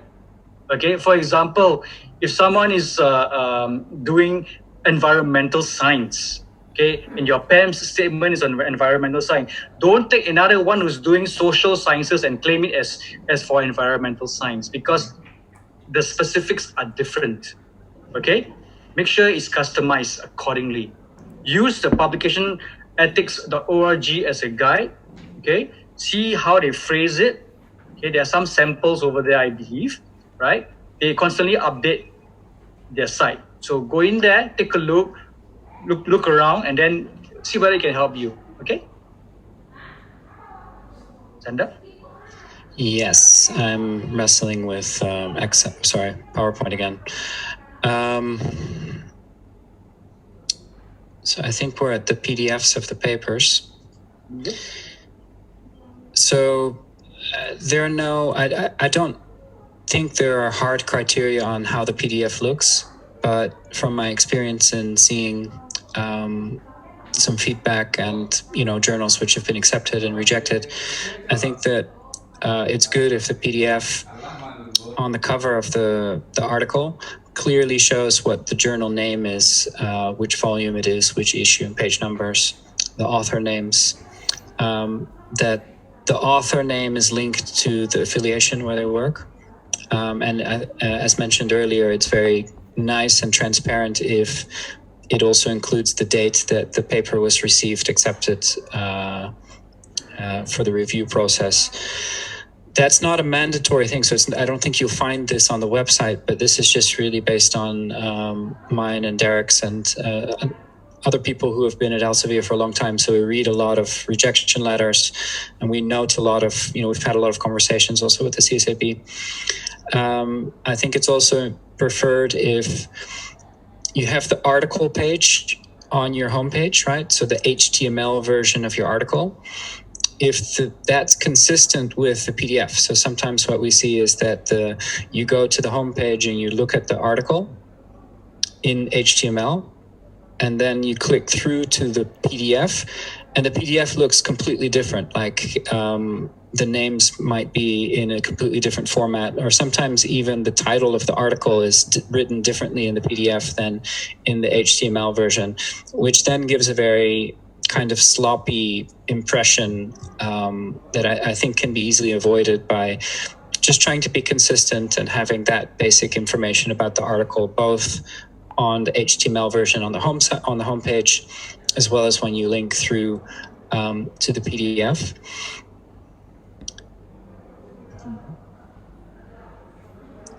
Homepage. So Journal homepage. yeah, this has your name on it. I'm sorry, I got a bit excited. Please go ahead. No worries, please feel free to jump in later. So a journal homepage is the first place that the CSAB goes to. Remember I mentioned it to you. So that's the first thing. So make sure that your homepage is succinct, it looks professional, it looks good, all right? So the impression that a homepage leaves, essentially, it would actually reflect the quality that you put into your journal and how well you meet all the criteria, okay? So I want you to just, I like to give analogies. So one analogy is this: first impression always counts.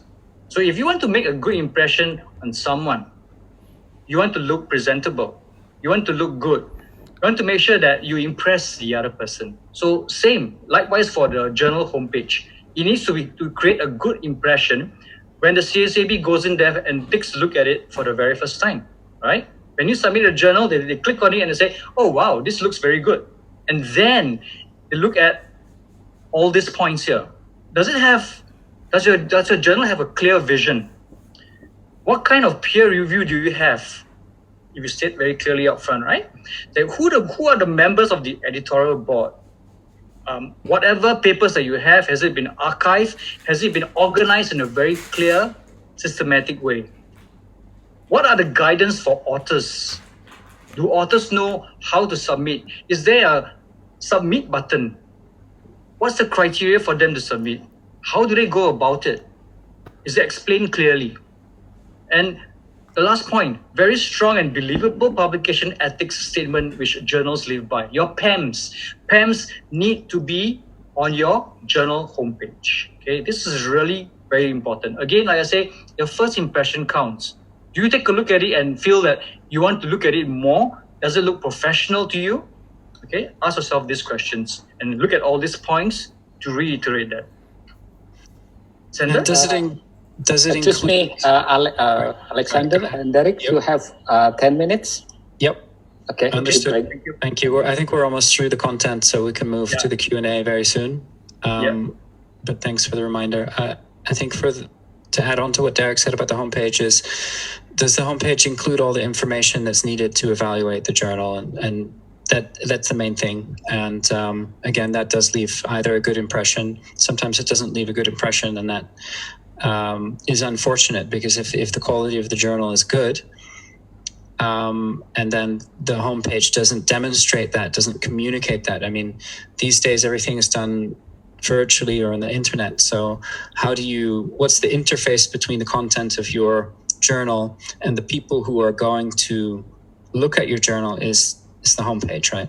So I wanted to reiterate the point I made earlier about international relevance versus uniqueness. So being internationally relevant is not the same as being an international journal.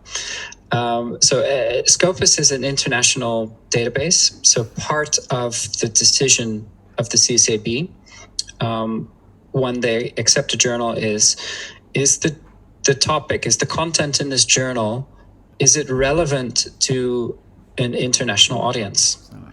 Okay. That doesn't mean, is it an international journal?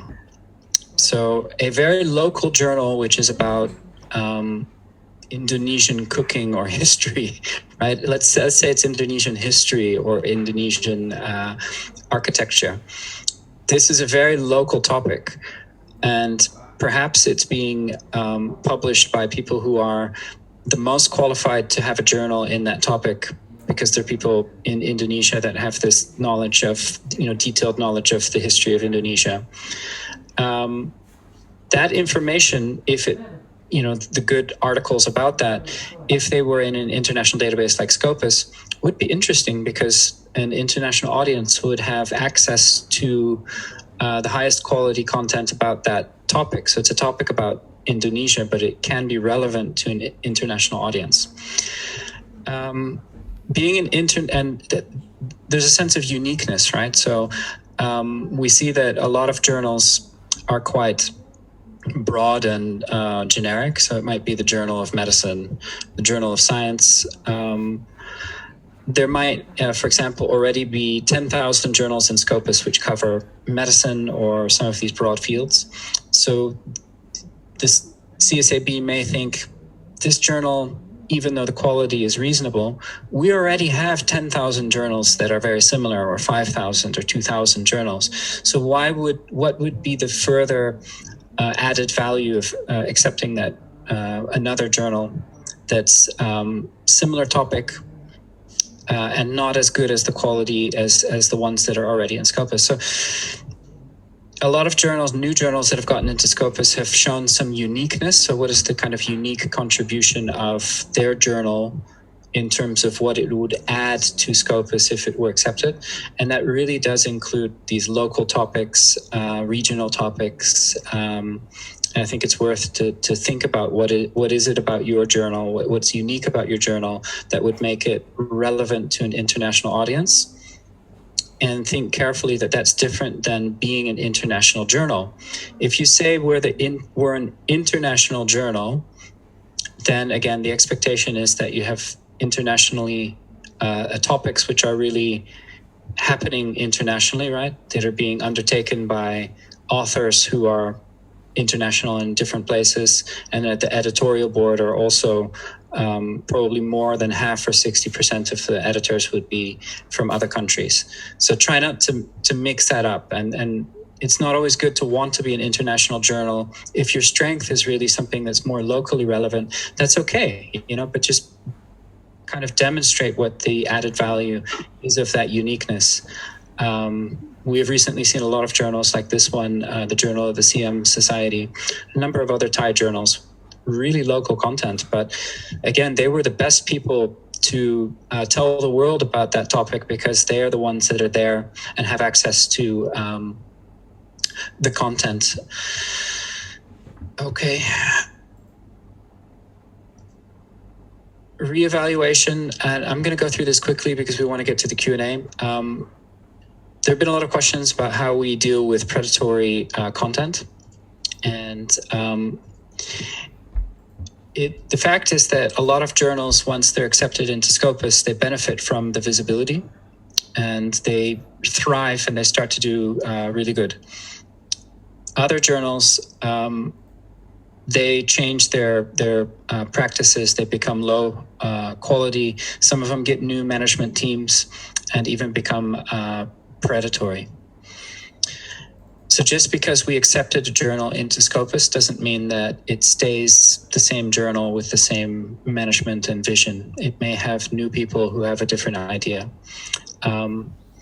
Predatory publishing is a concept which not everyone has the same definition. So we tend to see that there's some personal opinions involved when it comes to which journal is predatory and which is not. But we all agree that all of the journals in Scopus, none of them should be predatory.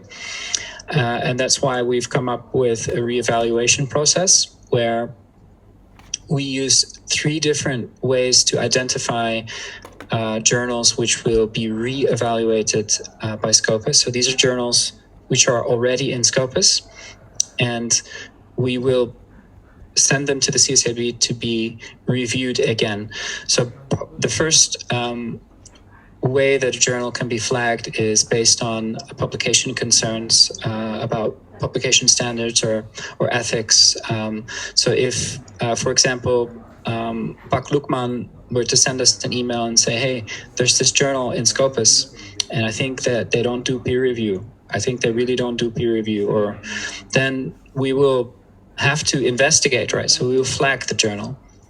Secondly and thirdly, we use metrics to identify journals which are underperforming, like no citations, or they used to publish 50 papers per year, but now they publish very few papers per year, as well as outlier performance. So this means kind of strange behavior.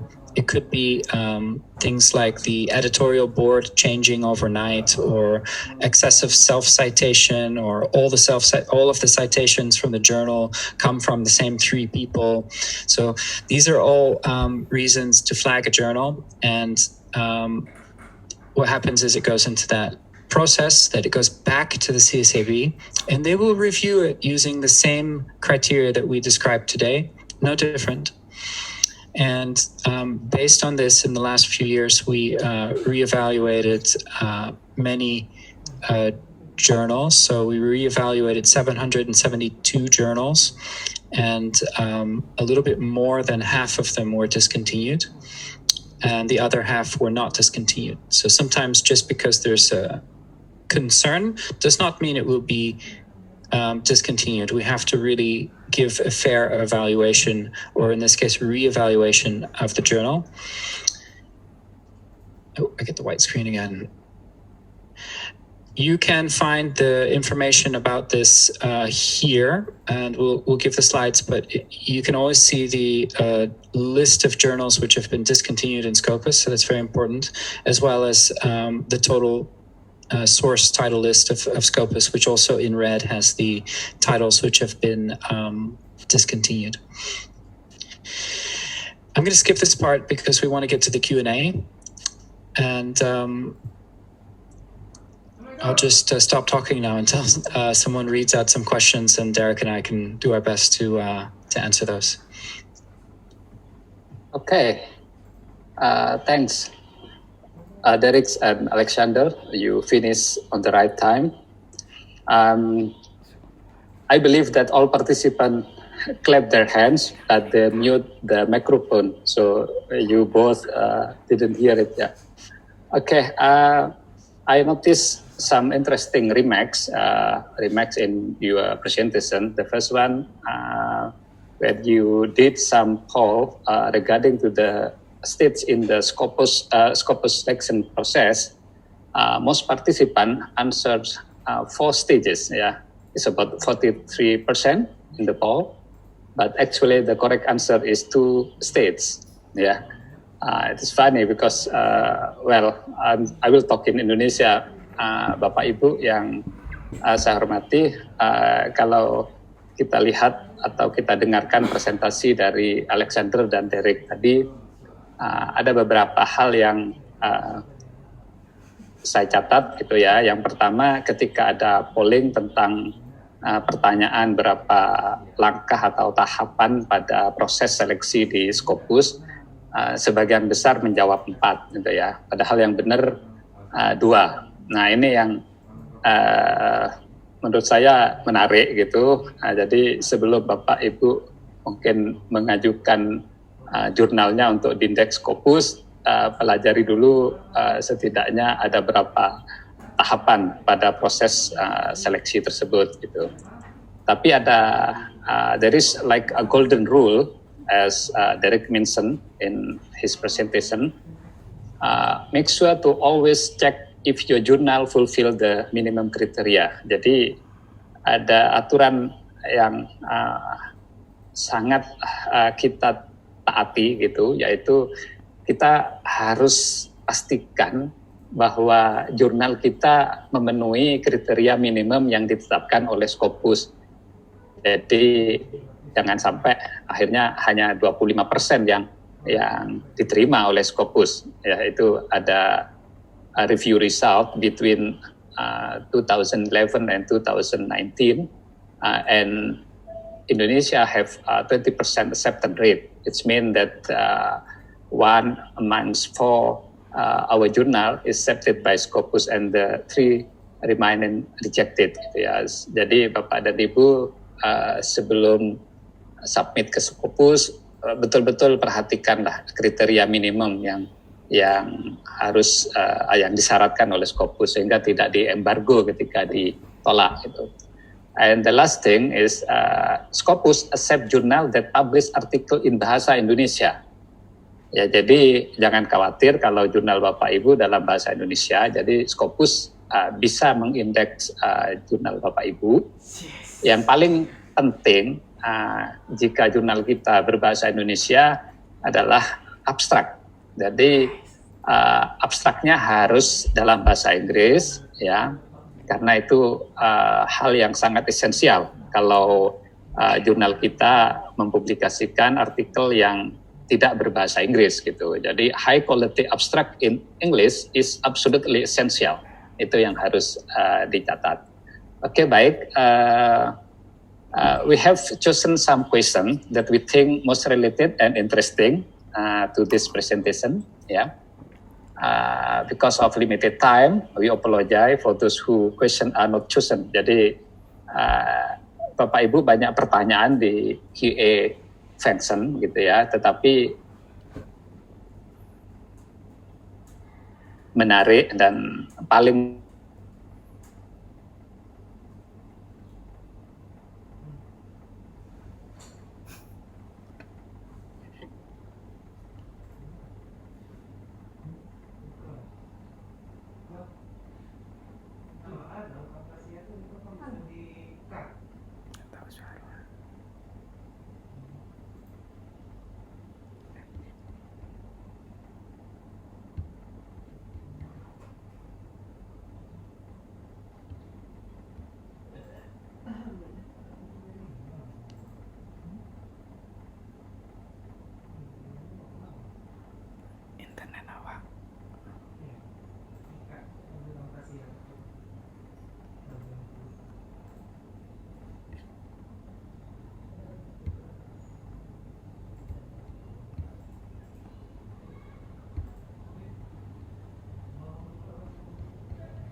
Hah? Iya.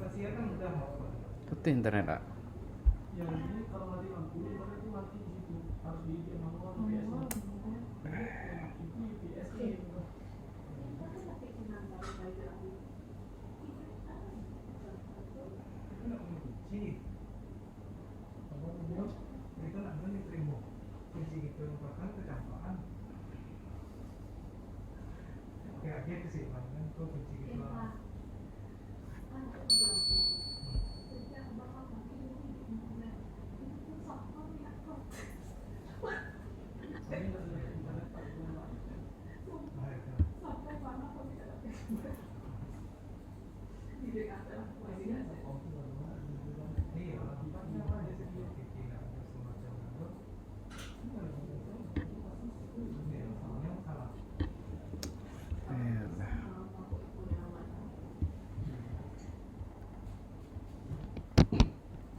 question?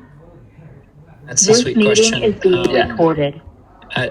No, there's no. So the journal quartile is not determined by anything related to the topic of the journal. What can determine a quartile, depending on the method that you're using, is the field. So if, for example, you were using CiteScore to determine the quartile of a journal, the journal will be compared to other journals that are in the same discipline. A discipline is still quite broad category, so there's not like a discipline for Islam or religion, but it might fit more in the kind of social sciences area rather than some of the other sciences. No, I mean, it's really all of these quartiles, whether you're using CiteScore or SJR, they're both based on citations. So when the papers which are published in a journal are highly cited, then the quality of that journal goes up, which means it can be a highly, can have a quartile 2 or quartile 1. And that's done completely irrespective of what topic it's in. It's really based on the citations received by the papers in that journal coming from other papers that are also in Scopus. So it's only counting citations which come from other Scopus index journals. All right. Okay. And just to add on, just to add on to that, so think of Scopus as being agnostic, right? So we base purely on quality. There's no preference given to any particular field. Okay. All right. Okay. Thanks a lot. Okay. I will continue for the third question. It is from. Let me check. I have to consider also the gender. Okay. Okay. I will choose from Ibu Nihlulu Desi, Indiana Sari. Okay. Actually, the question is in Indonesia in Bahasa, but I can translate in English. Okay. The question is it included in the criteria for submitting to Scopus if our published journal article is sourced from the conference? Which means that, some committee do some conference and then we selected the paper to be published in her journals, okay? Because for us, the journal management in the field of arts, so Ibu Nehlu Desi manage some journal which is in arts, right? It is difficult to obtain article. And with the cooperation with the conference committee, it makes easy for us to get article. Articles that we publish are certainly in accordance with the Scopus and scope and style of the journal environment. Okay, thank you. So can you answer the question? Have you got the point? The question? Defer to Derrick. This is more in his field of expertise or experience, anyway. So roughly, see whether I get it right. So essentially, she has a journal, but she's more into conferences. She's from the arts industry. She does more conferences, but she has found a way to accept more articles into that conference as conference papers and such. Am I getting it correct? Yeah, that's it. So you want to publish an article which is got from some conference. Yeah. So okay? So for Scopus itself, right? Everything needs to be a serial publication. Yeah, we do index conferences, but it needs to be a serial conference. It cannot be a one-off conference. It needs to be a serial conference, and in that serial conference, everything has to be. They will conform exactly with the Scopus criteria. It needs to conform, it needs to comply, and it needs to have high quality content as well. So, like for example, computer science, computer science and engineering, they do a lot of conferences, right? Yeah, exactly. So those are basically primarily in the conferences. So they need to be serial, and they are serial conferences. It is not one-off. So as long as hers is actually a serial conference, and it's been going on for many years, it's easy for them to evaluate, then yes, and has high quality papers. Yeah. Okay, thank you, Derrick. Alexander, do you have any further comments? Does that I mean, was she wanting to actually have the conference itself indexed, or did she want to use the conference to attract papers and then take some of those papers and publish them in a journal? Mm-hmm. I'm not sure which one it was. Does she want to publish does she want to have the actual conference indexed? Or no. Are they using the conference to attract papers and then select them? Exactly. Okay. Yeah, that's it. I've heard that before, and I think it does happen that organizations organize conferences and they do a call for papers, and then they pick some of the best papers and actually put them into the peer review process for a journal. And the ones that don't go to the journal, they have them present at the conference, so that they kind of do it that way. And I don't know how many of those journals that use that process are accepted into Scopus. My guess is that as long as the papers go through the proper peer review process on the journal side, that it's okay for them to originally have been submitted as part of a conference. But you have to watch out with publishing something, to the journal track and then also presenting it at a conference, or having two versions. I think that a little bit of care has to be taken with doing that. Okay. All right. Thank you. Let me translate in Indonesia to make sure it's clear ya, Ibu Nehlu Desi ya. Jadi boleh Ibu mengambil artikel-artikel yang dipresentasikan di konferensi gitu ya, tetapi atau di seminar, tapi harus tetap direview dengan baik dan menggunakan standar yang benar gitu ya, dan pastikan artikel tersebut tidak dipublikasikan di jurnal atau di proceeding yang lain gitu ya. Oke, makasih.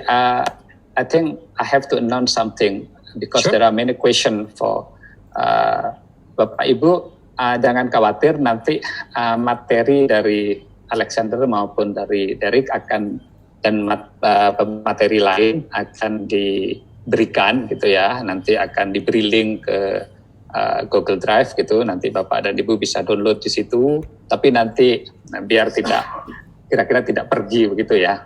Oke. Jadi jangan khawatir karena banyak pertanyaan di chatting gitu seputar materi ya. Okay, let me continue to add the question which is related to the previous question. It is from Pak Didi Setiawan. The question is, why does Scopus also index proceedings?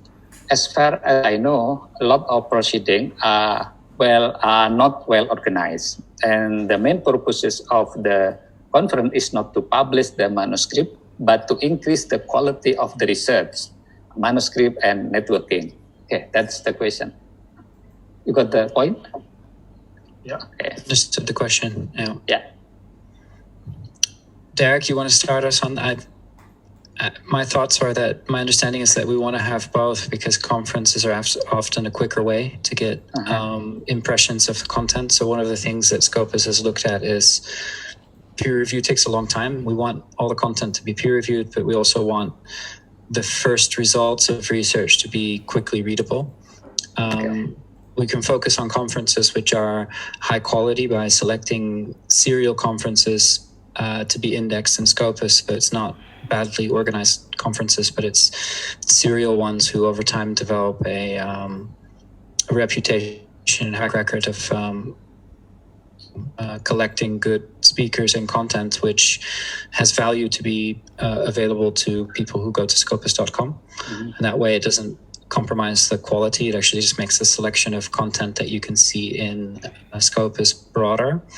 We know that a lot of the content from Indonesia that's published in Scopus is conference papers, right? So it's not, you can, if you're doing an analysis or if you're trying to look at quality, you can make that distinction between conferences and that which is published in a journal or in a book. So you can add a filter. So I think it gives more options, and that is added value. It gives more information to readers around the world on scientific findings and discussions which are ongoing.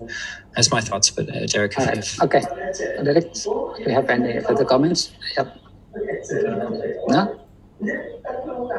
Okay. All right. Thank you. I think this is for the last question, right?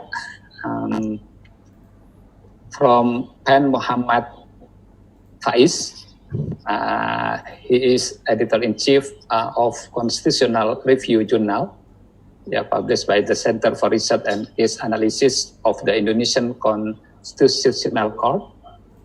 And we are planning to submit our international law journal to be indexed by Scopus soon after fulfilling all the requirements.